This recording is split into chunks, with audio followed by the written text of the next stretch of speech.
Timo, tudo bem? Eu vou fazer uma correção em vídeo das questões que ficaram da última aula sobre a Idade Média, o iniciozinho das cruzadas, tá bem?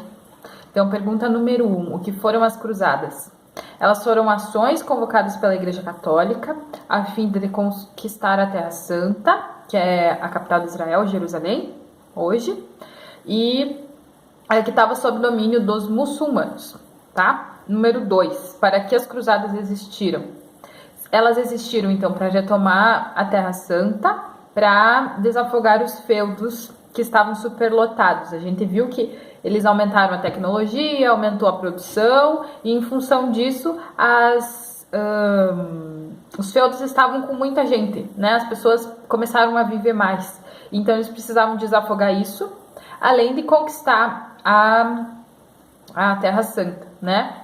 Como eles tinham problemas dentro dos feudos, eles fazem o quê? Criam um inimigo externo, que são os muçulmanos, e a partir disso eles começam a se voltar para o inimigo externo, deixando de lado as questões internas dos feudos e dos reinos medievais.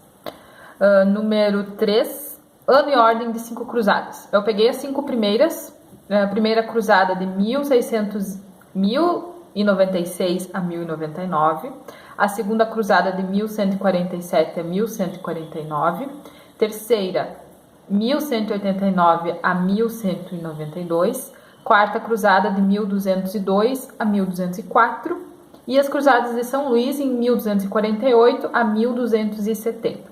Elas ocorrem mais nos séculos finais da Idade Média, certo? Porque é quando eles começam a ter diversos problemas e uma mudança social bastante grande.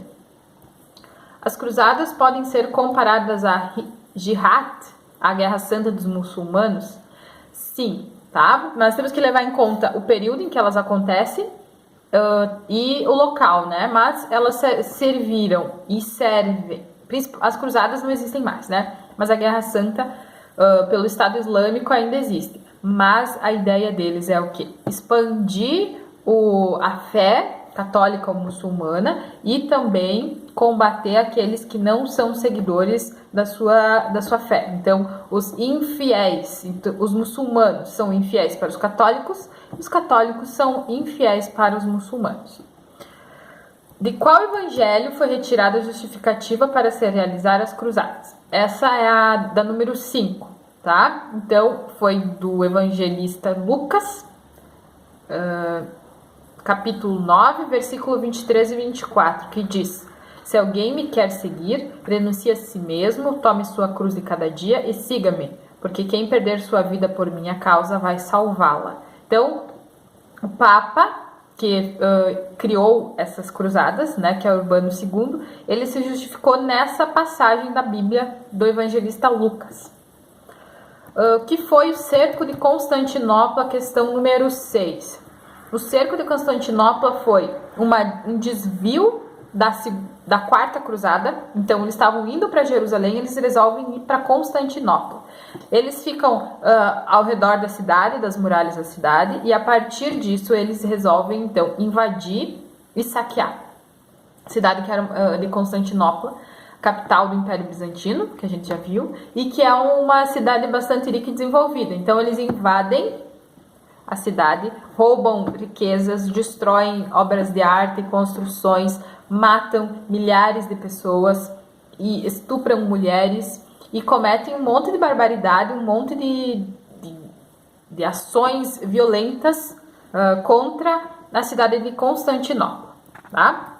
Número 7. O que foi o cerco de Jerusalém? Foi a tentativa dos cruzados de tomarem a cidade de Jerusalém, considerada santa pelos muçulmanos, pelos judeus e pelos católicos. Nesse momento, quando eles tentam invadir Jerusalém, no contexto das cruzadas, é quando tentando retomar dos muçulmanos. Ocorreu a união entre os cristãos católicos e ortodoxos, que se dividiram quando o Império Romano também se dividiu, posteriormente a isso, né, mas em função também dessa divisão do Império Romano, e foi uma batalha na tentativa de tomar a cidade, tá, de Jerusalém.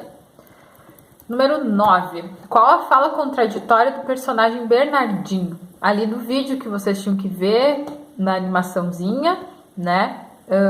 Qual é o momento, então, contraditório? Eu selecionei o momento em que ele está escrevendo, ele diz que Cristo falou que a gente deve amar e orar pelos inimigos.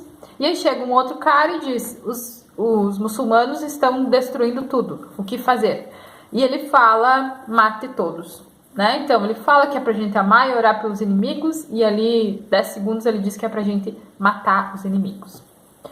E número 10. O que era prometido àqueles que lutavam numa cruzada, caso a pessoa morresse? Era prometido um lugar no céu, tá? As pessoas, então, sendo pecadoras, sendo erradas, elas tinham a oportunidade de se salvar, de salvar sua alma, de não ir para o inferno se ela lutasse em favor da fé católica. Tá? Então, diziam que se a pessoa morresse, ela ia ter a salvação eterna. Certo? Até mais.